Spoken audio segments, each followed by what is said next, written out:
On today's episode, we talk about the controversial movie Run, Hide, Fight. He's Jay, I'm Alan, that's Ben. Three bros with three opinions, all about movies. This is Movie Jabs. Let's go! Okay, so this movie is super controversial, and I think it's unwarranted. I think the controversy in this movie is unwarranted. So this movie has created an uproar, and I think it's based on who's pushing the movie. So Ben Shapiro, the Daily Wire, it's a conservative news source. They're the ones who are pushing this movie.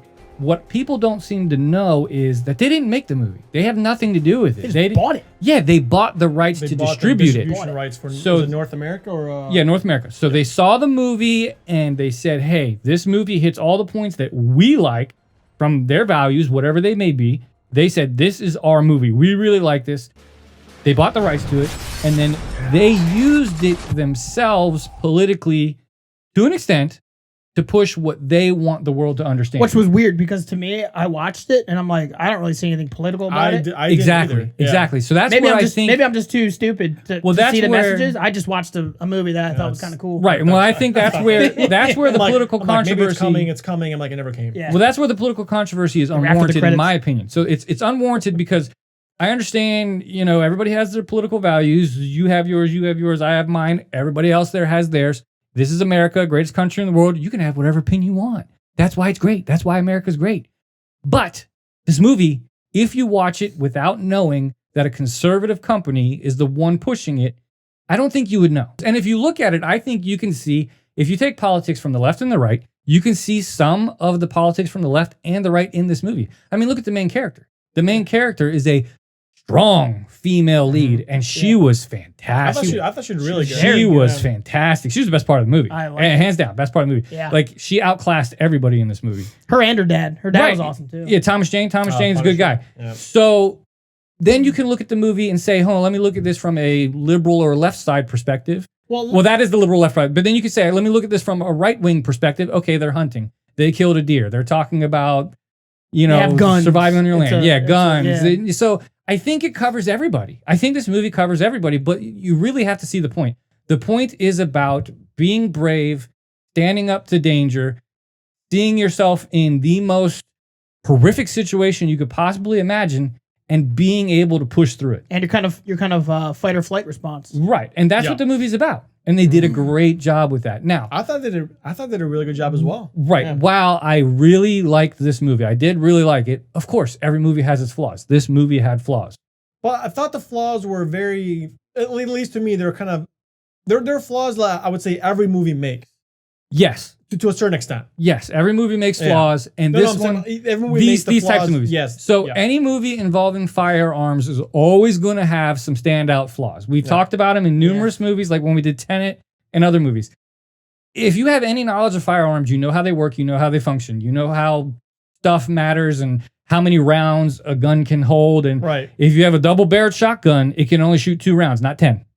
So this movie had those flaws. Unless you reload while you're... Yeah, so this movie had those flaws. Action in any of these. There was flaws in this movie that you would notice, and it can get annoying. If a movie has too many of these flaws, it can destroy the feel of the movie. It did annoy me, but overall the movie was still good. But then it gets into the stereotypes. So you have the emo, or what do they call them, trench coat kids. Yeah. It's very stereotypical. I guess the kind of kid who was being... I don't know, picked on or overlooked by everybody. They really nailed the stereotypes.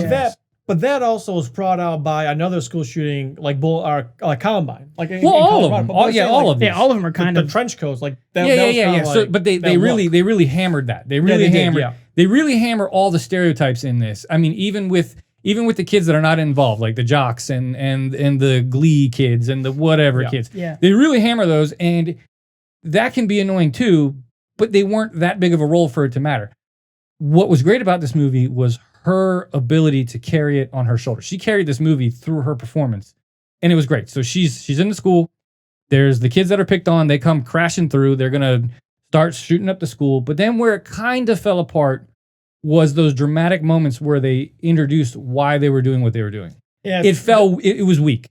It was weak. When the one kid, Kip, the guy with the glasses. So with Kip the curly is hair. He's the overweight kid. Yeah, he's got curly hair. He got pantsed or something. His reasoning is he got pants, and while they were pantsing him, like they made fun of him, and he thinks everybody's laughing at him. They pulled down his underwear too, and he's like, and every time I hear someone, even the teacher make fun of me saying that I was short on my homework, I'm like, dude, like that is a terrible reason. Like, right. So the logic behind why they were doing it was a little weak, but it doesn't really matter because these things do happen. And that's the whole point. Yeah. The whole point of this movie is knowing this has happened numerous times, and unfortunately, it's probably going to happen again. I hate to say it, but it probably will. I mean, and I think that the whole point of this movie was to show how traumatic it was and what you can do in the face of danger, and not just for a school shooting. It's like how you stand up to danger in the general speaking. But for me, I really like the parts where, I mean, obviously she's still trying to deal with like the trauma of her mom passing. I was just gonna say, and how her mom kind of guides her through the run, the hide, and the fight during the movie. So I did. She kind of talks to her through it. It's like run, then a certain thing happened. Now's the time to hide. Boom, now it's time to fight. And she kind of learns how to heal with the passing of her mom throughout this chaotic and traumatic event. So when the movie first starts, you see a scene where she's talking to her mom, and you think she's actually talking to her mom, right? But then the dad walks in, and the mom kind of vanishes, right? Yeah. So you found out that okay, now she's kind of seeing her mom because she passed away. She still talks to her. So she talks to her, but throughout the movie, her mom kind of like regrows her. Her mom passed from cancer. And then her mom kind of regrows her hair, and it gets longer. And right. You kind of see her mom kind of almost rejuvenate and kind of like come back to life. And it's almost like as she's maturing, her mom's kind of like, in her eyes, she's seeing her as the woman she was, not the woman that passed away. Right. Right. But again, when it came down to the bad guys of the movie, the kids that are troubled, that's where it was weak for me because their stories just weren't that solid. Yeah. And the performances, they were okay. They weren't great. I forgot the big guy's name, but he was... So the kid that was schizophrenic, his acting for schizophrenia was subpar. I will say it was subpar. And the way it was introduced, it was so random. He's just there. He's killed a couple kids. He's done a couple things. And then 20 minutes later, he starts talking to the wall. And you're like, huh? Yeah, it was okay. It was when... So the main bad guy was in Tristan. Yeah, Tristan. So he leaves, and then he leaves. I forget the big guy's name, but tall guy. He leaves him in charge, and like you said, we'll call him Alan. Yeah. Okay, so he's just sitting there. So Alan's sitting there, and like you said, he just kind of turns to his right, looks at the camera, and starts talking to someone. And I'm like, this guy's a schizophrenic. If they developed that better, it would have been fine. It would have made sense. If they developed his schizophrenia, but it was kind of like it was so random. It was just so random. It was kind of tossed in there. Maybe I didn't pick up on any cues prior to that. There weren't any. But that was the first thing I saw, and it was just kind of like tossed in there. And it was like, just this is what it is. Just accept it. Pick this up. If you don't pick it up, you're not gonna know what's going on. So, but Isabel May, the main character, her name's Isabel May in real life. She was phenomenal. She was great. I will say this too. So I told you this off air. Good on her for taking this role where you like if you read the script, you know it's gonna be controversial. And this is like one of her first roles. Talk about bravery. That's what I'm saying. It's like, and the way, culture is today, the whole cancel culture. Like she may never get cast again. It's either going to do really well for her because people are going to be like, okay, your performance was really great. Or they're going to be like, why did you do that movie? But she did great. She was phenomenal. It's a movie. Yeah. I mean, she reminded me of Jennifer Lawrence in all of her movies and like the Hunger Games and stuff. Like she was that caliber. Red Sparrow. Yeah. Right. Okay. That's another good one. Yeah. So she was really good. Now, I don't get the politics. I just didn't get it. I didn't get it. So I knew Shapiro was pushing this, and I went into the movie with an open mind. I was like, you know what? You have to. I'm gonna go into the open mind, but like you said, like I didn't see the politics behind anything. No, I saw a very tragic event which was the active shooter with the school shooting, and I saw 3 kids that actually were always one step ahead of the sheriffs and one step ahead of the principal because they kind of planned it out. And you saw the way they planned it out, but like politics, I didn't see it. Honestly, for me, I'm happy I didn't because I'm just I want to get away from anything political. Yeah, we have too much politics in our lives right now. Like we just need to be able to step back and watch something and be entertained and let's not be political. This movie was very entertaining. It was, and it was very powerful in the message it was trying to send. And it was very controversial based on the topic. but it was a very entertaining movie. And school shooters would never be popular. No. No. So it had its flaws, but what it did have was the best ending I've ever seen in a movie like this. The best ending. We won't spoil it. The best ending I've ever seen in a movie like this. I saw the ending, and I was so happy that it ended like that. I was so ecstatic. I was like, thank God. This is it. They didn't hold back. They were just like, nope. we're gonna push the envelope and take it overboard. So we're not gonna spoil it, but did you know it was gonna end that way? Like, no, I had no idea. Once the event happened halfway through? No. I did. I didn't know. I did. I didn't know. They did a great job. All right. They did a great job. Let's rate it. We'll rate it. I'll just start. Go ahead. So it is, as a movie for me, a soft 7. Okay. It's a soft 7 because it was very good, but it had its flaws.